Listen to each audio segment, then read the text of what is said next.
Hey, this is the iPhone XR. It's Apple's new mainstream iPhone, which starts at $750. Excuse me. Are you already typing? Are you already leaving a comment about display resolution and pricing and OLEDs versus LCD? Can you just stop? We can do that later. We'll have a great time down there. For now, just hang out a second and ask yourself, how much do you really care about the display on a phone? I know a lot of people have questions about the XR size, this weird, not huge and not small 6.1 inches, and I'll get to that, but I'm telling you, the deciding factor between the XS and the XR is the screen. Like, if you could put a dollar amount on how much you care about the screen, would that dollar amount be $250? Because that is exactly how much you need to care in order to buy an iPhone XS instead of the XR. Let me explain, and then you can all do your thing. Okay, so last month I reviewed the iPhone XS and XS Max, which are Apple's new flagship phones. They have new A12 processors, edge-to-edge OLED displays, Apple's latest camera system that does smart HDR, essentially everything Apple can fit into a phone. And the iPhone XR is basically the iPhone XS with a slightly worse display. That's it. That's the whole thing. It's got the same A12 Bionic processor, the same main camera with Smart HDR, the same iOS 12, but instead of that edge-to-edge OLED, there's a 6.1-inch Liquid Retina LCD. And the display is fine. It's lower resolution and pixel density than the OLEDs in new flagship phones like the XS and Galaxy S9 and Pixel 3, but if you're upgrading from a previous LCD iPhone, it's gonna look really familiar. I do think it's a little worse than previous LCD iPhones when you look at it off-axis. It shifts a tiny bit pink and the brightness drops quickly, which means it can sometimes look a little shimmery, but honestly, you have to be a huge display nerd to really notice that. What you will definitely notice is the larger bezel around the entire display and Apple's notch. The notch is the same deal as the iPhone X and XS. It houses a Face ID system and the front-facing camera, but the thicker bezel is there because Apple had to fit the backlight for the LCD panel somewhere. Don't get me wrong, that bezel looks gigantic and especially silly next to the XS, but the backlight engineering is actually really clever. You don't see a lot of LCD phones with perfectly rounded corners and no chins out there, and Apple did a bunch of crazy Apple stuff here. One of the major differences between LCD and OLED screens is how they produce light. OLED pixels are their own light source, and you can turn them on and off individually. You can't do that with an LCD because there's just one backlight for the entire display. So you can round off LCD corners by shutting off the pixels, but it's super tough to get it perfect because the backlight will still shine through. But check out the XR. We literally put it under a microscope so you could see this. See how some of those pixels look smaller? That's because Apple built little apertures for the pixels around the corners to mask some of the light coming through, on top of anti-aliasing the curve in software. It looks great. Is any of this necessary? No, but it's super cool and it's super Apple. All of that screen re-engineering means that Apple had to take out 3D Touch. Instead, there's something called Haptic Touch, which is a fancy way of saying long press with haptic feedback. Now, there's only two places I ever use 3D Touch on my other iPhones, and I didn't really miss it here. I use it to scroll around a text field, which works with a long press on the spacebar, and turning on the camera and flashlight from the lock screen, which you can do by just holding on those buttons. Apple has the best haptic feedback in the industry, and all of this sort of feels very convincing. I did miss previewing links in Twitter and Safari, but Apple tells me that Haptic Touch will come to more and more places in iOS over time. Hopefully that gets added back in. Overall, I've always been a fan of how accurate and balanced Apple's LCDs are compared to the OLEDs on most Android phones, and the XR is definitely another Apple LCD. If you're coming from an iPhone 6, 7, 8, it's gonna look very familiar. But after spending a year with the iPhone X, I'm gonna tell you, it's not as good as Apple's OLEDs. It doesn't have the deep black levels or infinite contrast to the iPhone XS. It doesn't support HDR or Dolby Vision video playback. And in general, that backlight means you can always see the border between the bezel and the edge of the display, even when you have a dark background. The display does have True Tone, but it's always a little warmer than my XS. Again, I think you have to go really looking for some of this stuff, and if it bothers you, you can just spend more money on a better screen, which I am definitely going to do. Okay, so that's the display. What about the rest? Size-wise, the XR sits right between the old iPhone 6, 7, 8 sized phones and the bigger Plus models. Now, I have pretty big hands, so this feels like a nice size compromise, but if you've been using one of the smaller phones, the XR is definitely going to feel bigger. And it's a taller screen and a narrower body than the old Plus phones.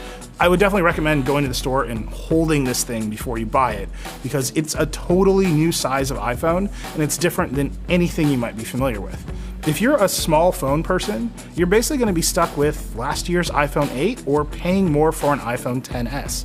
I kind of hope Apple fixes that next year and does small and large in both models of phone. There's a glass back and aluminum border that comes in a bunch of colors. I love how mean our black review unit looks, but I got to see the other colors and they're really nice. I like the blue and the coral the best, but the Project Red is striking and I know people are excited about the yellow. Just keep in mind that while the screen on the XR is made of the same glass on the XS that Apple says is the most durable ever, the XR's back is not the same glass. It's the glass used on last year's iPhone X. And the back of my iPhone X shattered even though I keep it in a case all the time. So, be careful out there. The phone supports wireless charging with the same redesigned coil for faster charging as the XS, and it has IP67 water resistance, which is a little worse than the IP68 of the XS, but it's fine for the occasional splash. You've also got Apple's new wide stereo speakers, which are much louder than before, but not quite as loud as the XS Max. Around the back, there's the single wide-angle camera, which is basically the same as the iPhone XS wide-angle. This is our third shot at reviewing Apple's new Smart HDR camera system after the iPhone XS review and the Pixel 3 review, and we wanted to do something a little bit different. So Verge video producer Maria Abdulkaf and I ran around Brooklyn and took a bunch of photos that look a lot like what you'd see every day on Instagram using the Pixel 3 and the iPhone XR. And while I think Apple's Smart HDR still isn't quite as good as the Pixel 3, I think I finally understand what Apple's trying to do. It flattens highlights and lifts shadows so aggressively that everything looks evenly lit, and that can sometimes reduce detail and make photos look a little bit artificial. Here's a good example of the iPhone doing better than the Pixel shooting out over the waterfront. These photos both look really good, and even quite similar at a glance, but the iPhone is a little bit warmer, and all those shadows by the fountain and in the skyline have been lifted, resulting in a less contrasty image with more detail.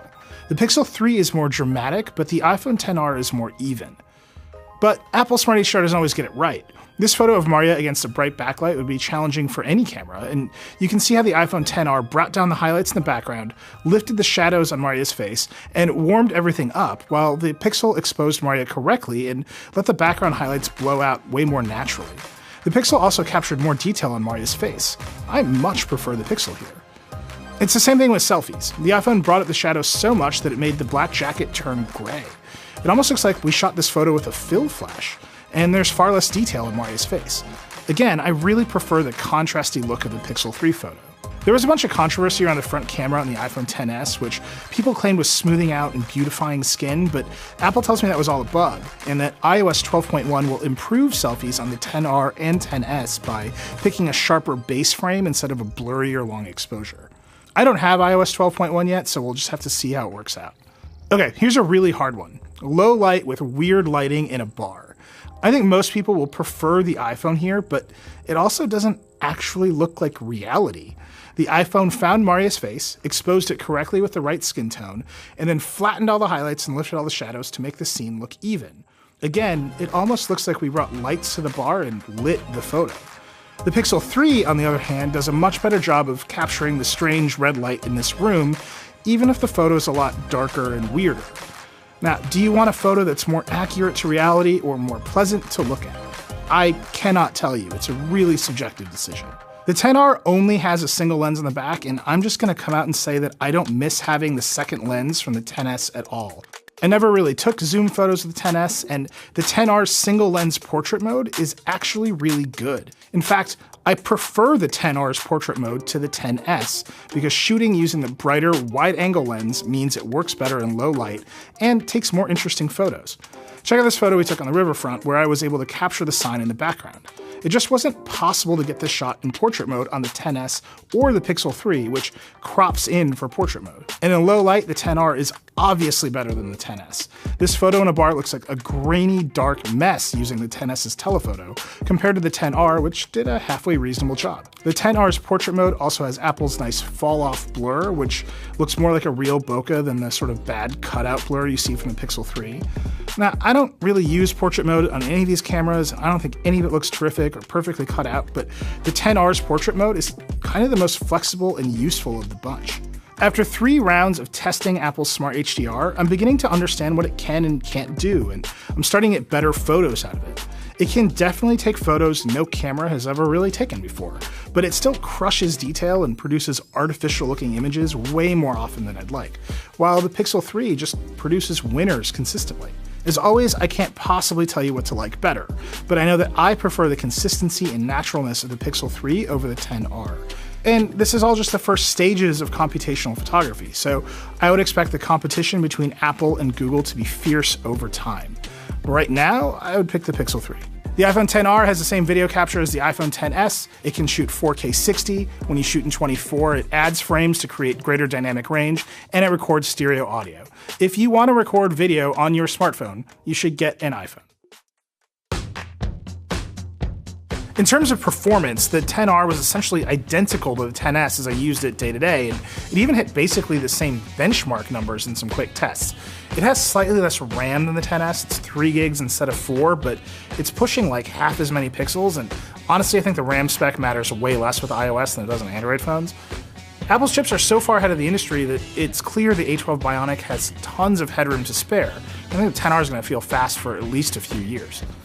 The XR also has a larger battery than the X and the XS, and it ran for about 13 hours of my everyday use of browsing and email and Slack and apps, with about 6 hours of screen on time. That's slightly more than the XS and even more than the 8 Plus from last year. The only major performance difference between the XR and the XS is LTE. The XS supports the faster gigabit LTE speeds, and the XR does not. I don't live in a city with gigabit LTE, but maybe you do, and it's something to be aware of.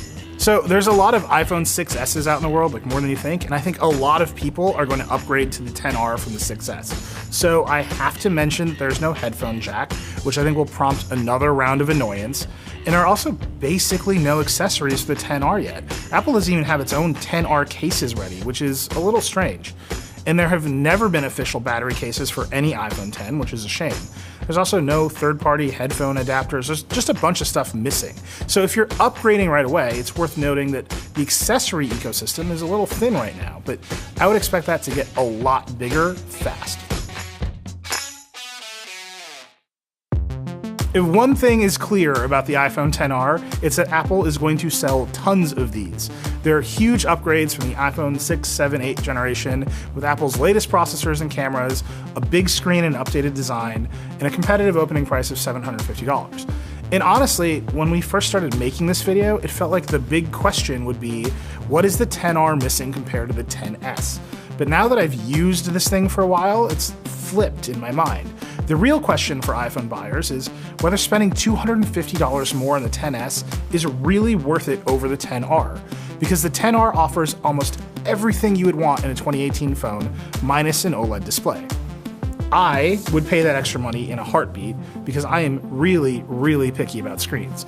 But I think most people aren't. I think most people can find way better ways to spend $250 than infinite black levels and 60% wider dynamic range in photos. For all of those people, the iPhone XR is a no-brainer. The real question is whether you think the better screen on the XS is worth $250. Now you can leave a comment. Hey everybody, thank you so much for watching. We talked a lot about the iPhone XS and the Pixel 3 in this review. Those reviews in full are up on the channel. Go check them out, subscribe if you haven't. And if you like the wallpaper we used as much as I do, check out the link in the description. It's right there. All of our wallpapers are there. They're great. Thanks so much.